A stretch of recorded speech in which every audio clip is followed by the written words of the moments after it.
नमस्कार. ग्रंथ सूक्त सत्र तिसरे. सूत्र भगवान परशुराम. भगवान परशुराम हे सूत्र धरून ग्रंथसूक्त या आपल्या मालिकेच्या तिसऱ्या सत्रातलं आजचं पुस्तक भक्तिकोश प्रथम खंड. भक्तिकोश प्रथम खंड असं विषय घ्यायचं कारण म्हणजे विद्यावाचस्पती डॉक्टर शंकर अभ्यंकर यांच्या आदित्य प्रतिष्ठाननं 20 मार्च 1996 रोजी भक्तिकोशाच्या प्रथम खंडाचं प्रकाशन केलं. एकंदरीतच 512 पानांच्या या पुस्तकाची त्यावेळची किंमत 700 रुपये अशी होती. आणि प्रथम खंड म्हणायचं कारण असं की या मालिकेमध्ये त्यावेळेला आदित्य प्रकाशननं एकूण 4 अत्यंत जाडजूड आणि अत्यंत महत्त्वपूर्ण, माहितीपूर्ण आणि आशयघन अशा खंडांची निर्मिती केली होती. या प्रथम खंडाचं शीर्षक हे भारतीय आचार्य असं आहे. या एक खंडामध्ये एकंदरीतच भारतीय परंपरेमधल्या विविध गोत्रांच्या, विविध पंथांच्या अशा विविध ऋषींची माहिती फार मोठ्या प्रमाणावरती देण्यात आली आहे. काहींची माहिती अत्यंत त्रोटक स्वरूपात आहे, काहींची माहिती अत्यंत विस्तृत स्वरूपात आहे. उदाहरणच द्यायचं झालं तर भगवान परशुराम यांच्याविषयीची या खंडातली माहिती जमतेम काही ओळींची आहे. तर याच्या उलट आद्य शंकराचार्य या विषयावरती त्या खंडामध्ये जवळजवळ 24 ते 25 पानी छापील असा मजकूर आहे. मुळातच या खंडाच्या पानांचा आकार खूप मोठा आहे, हेही इथे लक्षात घेतलं पाहिजे. भक्तिकोशाच्या भारतीय आचार्य या पहिल्या खंडामध्ये आद्य शंकराचार्य या विषयावरती 24 पानात जरी माहिती दिलेली असली तरी ग्रंथसूक्त या आपल्या मालिकेच्या पहिल्या भागात जेव्हा आद्य शंकराचार्य हे सूत्र होतं तेव्हा मी या खंडातल्या कोणत्याही माहितीचा विशेष उपयोग माझ्या मालिकेमध्ये केलेला नाही. अर्थात शंकराचार्य ही व्यक्ती हे समान सूत्र असल्यामुळे आपल्या मालिकेच्या खंडात आलेली माहिती ती जी जीवनविषयक असेल, चरित्रविषयक असतील, त्यांनी लिहिलेल्या स्तोत्रविषयक असेल, ही या खंडातनं घेतली नसली तरी या खंडात दिलेली माहिती आणि मी जी काही पुस्तकं आणि मुद्दे घेतले त्यात काही साम्य असेल. पण त्यावेळेला मी भक्तिकोश पहिला खंड भारतीय आचार्य हे पुस्तक स्वतंत्रपणाने घेतलं नव्हतं.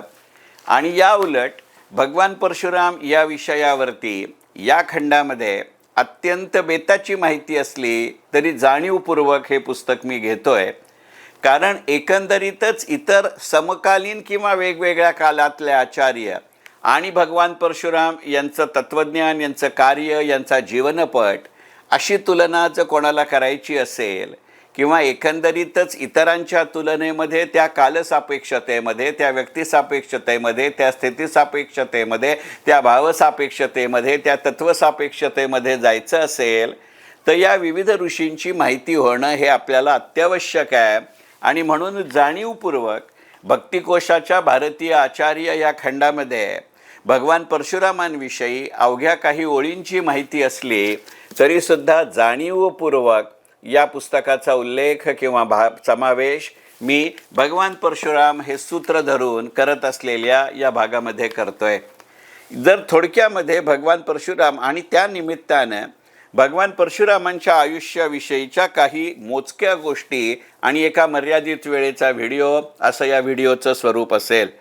सुविख्यात अशा भार्गव कुळातले ते म्हणून त्यांना भार्गवराम असं म्हटलं जातं. अनेक जुन्या पुस्तकांमध्ये विशेषतः त्यांच्या महाभारतकालीन युगामध्ये त्यांचं नाव राम भार्गव असं म्हटलं जातं. आणि त्या दृष्टिकोनातनं ते भार्गव कुलातले अत्यंत महत्त्वाचे ऋषी आहेत हा उल्लेख या खंडातला अत्यंत महत्त्वाचा ठरतो. कारण मुळातच भगवान परशुरामांबद्दल जितकी पुस्तकं हिंदी भाषेमध्ये लिहिली गेली त्याच्या 1/10 ही पुस्तकं आपल्या मराठीमध्ये लिहिली गेलेली नाहीत. दाक्षिणात्य भाषांमध्ये भगवान परशुरामांविषयी लिहिलेल्या पुस्तकांची संख्या तर अत्यंत नगण्य आहे. निदान माझा आजपर्यंतचा तरी अनुभव तसा आहे. अर्थात माझ्या अज्ञानाच्या मर्यादा किंवा व्याप्ती किती मोठी आहे याची मला फार मोठ्या प्रमाणावरती जाणीव आहे.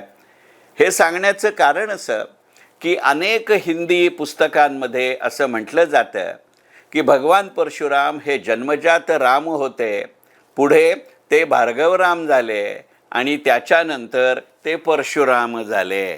त्यामुळे भार्गव ते परशु हा जो प्रवास आहे हा त्या दृष्टिकोनातनं महत्त्वाचा आहे. आणि त्यासाठी या खंडातल्या भार्गव कुळातले महत्त्वाचे ऋषी असं गणित आहे. म्हणजे मुळात परशुराम हे जन्मानं ब्राह्मण होते. आयुष्याच्या एका टप्प्यावरती काही आपल्या आईवडिलांचं देणं चुकवायचं किंवा त्यांच्यावरच्या अन्यायाचा आणि अपमानाचा बदला घ्यायचा म्हणून त्यांनी हाती शस्त्र धरलं आणि ते कर्मानं क्षत्रिय झाले. आणि त्याच्या हा एक काळ घालवल्यानंतर नंतरच्या उत्तरार्धामध्ये ते पुन्हा एकदा शस्त्रसन्यास घेऊन नवनिर्मितीचे ऋषी झाले. त्यामुळे नवनिर्मितीसाठी शस्त्र आणि शस्त्रातून नवनिर्मिती हा एक वेगळाच पैलू की जो फार अभावानं दुर्मिळतेनं भारतीय ऋषी परंपरेमध्ये सापडतो. या गुणवैशिष्ट्यावरती भगवान परशुरामांचं स्थान हे जास्त वेगळ्या प्रमाणावरती आणि जास्त मोठ्या प्रमाणावरती इतर अनेक ऋषींच्या तुलनेत वेगळं होतं. आणि एवढ्याकरता भार्गव कुलाचे किंवा भार्गव परंपरेचे सगळ्यात मोठे ऋषी हा या भक्तिकोशाच्या प्रथम खंडातल्या भारतीय आचार्य या नावाच्या पुस्तकातला भगवान परशुरामांचा उल्लेख हा महत्त्वाचा ठरतो. जमदग्नी ऋषी जे त्यांच्या अतिसंतापाकरता ओळखले जातात त्यांचे हे सगळ्यात लहान चिरंजीव. एकंदरीतच जमदग्नींना 5 पुत्र होते, त्यातला 5वा पुत्र म्हणजे भगवान परशुराम. आणि हा उल्लेख करण्याचं कारण असं की या जमदग्नी ऋषींच्या वरती झालेल्या अन्यायातनंच भगवान परशुरामांनी शस्त्र हातात धरलं आणि 21 वेळा त्यांनी पृथ्वी निक्षत्रिय केली असं म्हटलं जातं. म्हणजे अतिसंतापी वडिलांच्या अपमानासाठी अतिपराक्रमी मुलानं केलेलं आयुष्य अशा अर्थानं भगवान परशुरामांकडे बघावं लागतं. कारण भगवान परशुरामांच्या या अतिशय रुद्र स्वरूपाच्या त्याचं वर्णन अनेक हिंदी पुस्तकांमध्ये रुद्रभीषण अशा शब्दांनी केलेलं आहे. अगदी या खंडामध्ये सुद्धा रुद्रभीषण हाच शब्द वापरलेला आहे. पण आपल्या मराठीमध्ये शक्यतो आपण रुद्रभीषण हा शब्द वापरत नाही आणि भीषण हा शब्द वेगळ्या संदर्भात वापरतो. म्हणून मी रौद्र स्वरूपाचं म्हणलं हे मोकळेपणाने सांगतो. आणि त्यामुळेच एकंदरीतच ब्राह्मतेजाकडून क्षात्रतेजाकडचा प्रवास आणि क्षात्रतेजाकडून नवनिर्मितीकडचा प्रवास अशा दृष्टिकोनातनं भगवान परशुरामांची एक जी प्रतिमा आहे ती प्रतिमा अत्यंत थोडक्या शब्दामध्ये भारतीय आचार्य या शीर्षकाच्या आदित्य प्रतिष्ठाननं 1996 साली प्रसिद्ध केलेल्या पुस्तकात जी काही मोजक्या ओळीत भगवान परशुरामांची माहिती दिली आहे त्याच्यात त्यांनी केलेलं गणित आहे. अशा दृष्टिकोनातनं जर विचार करायचा झाला तर एका महत्त्वाचा संदर्भ की जो एक भगवान परशुरामांच्या आयुष्यातला अत्यंत महत्त्वाचा टप्पा आहे आणि तो म्हणजे कार्त्यवीर्य अर्जुनाचा त्यांनी केलेला पराभव. आपण भगवान परशुराम हे सूत्र धरून जेव्हा या 3ऱ्या सत्राची सुरुवात केली त्यातला पहिलाच व्हिडिओ आपण आद्य शंकराचार्य आणि भगवान परशुराम यांचा तुलनात्मक अभ्यास करणारा केला आहे.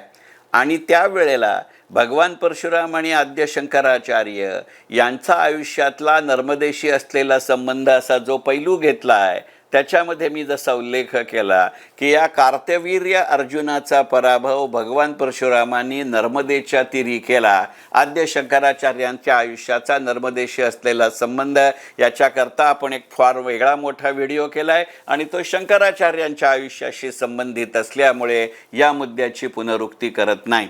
आणि तरीसुद्धा आदित्य प्रतिष्ठाननं 1996 साली प्रसिद्ध केलेल्या भक्तिकोश खंड पहिला भारतीय आचार्य हे शीर्षक 512 पानी पुस्तक आणि 700 रुपये किंमत हा खंड एकंदरीतच भारतीय ऋषी परंपरेतलं भगवान परशुरामांचं आगळं वेगळं अद्वितीय असं स्थान हे अधोरेखित करण्यासाठी इतर ऋषींच्या तुलनेमध्ये भगवान परशुरामांचं आयुष्य अशी प्रतिमा आपल्या मनात निर्माण करायला अत्यंत उपयोगी पडेल म्हणून भारतीय आचार्य या खंडाचा या व्हिडिओमध्ये मी समावेश केला. मनपूर्वक धन्यवाद.